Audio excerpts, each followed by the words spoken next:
جو حکمت ہے. ہتھیلی جو ہے وہ یہی ہتھیلی ہے، یہ ہتھیلی ہے، اس میں جو بھی رکھو گے دکھ جائے گا. اس کے یہ ہتھیلی نہیں، یہی ہتھیلی کھیلی ہے، جو بھی چیز ہوگی دکھ جائے گی، کوئی چیز چھپے گی نہیں.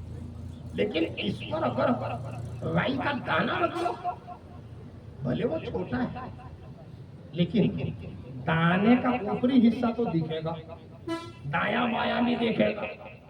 وہ نہیں دیکھے گا جو ہتھیلی سے چپکا ہوا ہے، کوئی حصہ نہیں دیکھے گا جو ہتھیلی سے چپکا ہوا ہے. کیا سمجھے؟ نگاہ غوث اعظم سے کچھ تو چھپے گا، نگاہ رسول سے کچھ بھی نہیں چھپے گا. نگاہ رسول سے اور کوئی غیب کیا تم سے نہا ہو بھلا، جب نہ خدا ہی چھپا تو نعرہ تکبیر، نعرہ رسالت، نعرہ رسالت. اس شاہ مستان شاہ بابا، اس مستان شاہ بابا، شہزادہ مستان شاہ بابا، خلیفہ حضور شیخ الاسلام، فیضان حضور شیخ الاسلام، شاہ مستان، شاہ مستان، شاہ مستان. جو مستان ہے نا وہ بھی بڑے کام کے، بڑے کام. مجھے مستان یاد آ گئے مجھے. ایک بہت بڑے عالم بھی تھے اور شاعر بھی تھے، نام ہے شرف الدین بوصیری، اور انہوں نے بہت بڑا قصیدہ لکھا جو آج بھی مشہور ہے. ہمارے یہ علماء پڑھتے رہتے ہیں، قصیدہ بردہ شریف، عربی میں پورا قصیدہ ہے، عربی میں. اور کب لکھا تھا؟ جب وہ بیمار تھے، مفلوج تھے، فالج ہو گیا تھا بدن میں. مولا یا صلی وسلم دائما ابدا علی حبیبک خیر الخلق کلہم. یہ قصیدہ انہوں نے لکھا. کب لکھا؟ بیماری میں. کسی کو معلوم نہیں. سوچا میں بیمار ہوں، کہیں آج نہیں جا سکتا، تو پھر لاؤ نا قصیدہ لکھ دوں. اور جب پورا ہوا قصیدہ تو دل میں یہ خیال کیا کہ جب تک حضور کو نہیں سناؤں گا کسی کو نہیں سناؤں گا، کسی کو ظاہر نہیں کروں گا کہ میں نے یہ لکھا ہے. پہلے میں آقا کو سناؤں. کیا عشق والے، اور آقا بھی کیسے چاہتے ہیں ان کو. رات کو سوئے حضور بھی آ گئے، سبحان اللہ، سبحان اللہ. منبر پر تشریف فرمائے، صحابہ کرام بیٹھے ہیں، سامنے ہزاروں کا مجمع ہے، اور آقا کے سامنے بوصیری جو خواب دیکھ رہے تھے وہ بھی. اور آقا کہتے چلو اپنا قصیدہ سنا، اپنا قصیدہ سنا. اور بوصیری نے جب قصیدہ سنایا تو آقا یوں جھوم رہے تھے جیسے درخت کی شاخ جھومتی. اتنا ہی نہیں، جب قصیدہ ختم ہوا آقا منبر سے اترے، دودھ پلایا، دودھ کا پیالہ منگا کے پلایا، پورے بدن پہ دست شفقت گھمایا اور چادر دے دی. اسی لیے اس قصیدے کا نام ہے چادر بردہ، یعنی چادر. قصیدہ بردہ شریف چادر والا قصیدہ. اب صبح ہوئی، کیا دیکھا؟ لقڑا غائب تھا، دودھ کی مٹھاس منہ میں تھی اور چادر سیرانے تھی. جیسے ابھی انہوں نے دودھ پیا، شفا ہو گئی. اب چلے مسجد میں نماز فجر ادا کرنے. کہ آج تو اللہ کے رسول نے شفا دے دی، اب مسجد میں چلو جماعت میں پڑھے نماز. آئے امام صاحب کے پیچھے نماز پڑھی. جب گھر جا رہے تھے تو ایک مجذوب نے بلا لیا، مستان نے بلایا، مجذوب نے بلایا، اے بوصیری رک جاؤ، اے بوصیری رک جاؤ. انہوں نے پلٹ کے دیکھا، ہاں ہاں. دوسرا ہوتا تو پاگل سمجھتا، ولی را ولی نشان آتا، ولی ہی ولی کو پہچانتا ہے، ولی ہی ولی کو پہچانتا ہے. کھڑے ہو گئے، بولو صاحب کیا بات ہے؟ کہا یار وہ قصیدہ ہمیں بھی تو سنا، وہ قصیدہ ہمیں بھی تو سنا. کہا کون سا؟ کہا رات میں جو آقا کو سنا رہے تھے، رات میں جو تم آقا کے سنا رہے تھے، سنا بڑا پیارا قصیدہ پڑھا. کہا میں نے قصیدہ حضور کو سنایا اور تم کو پتا کیسے چلا؟ تمہیں کیسے معلوم؟ کہا مجھے سب معلوم ہے. تم قصیدہ پڑھ رہے تھے، آقا جھوم رہے تھے جیسے درخت کی شاخ جھومتی ہے. جب تمہارا قصیدہ ختم ہوا آقا نے تمہارے بدن پر دست رحمت گھمایا، دودھ کا پیالہ پلایا، تمہیں چادر دی.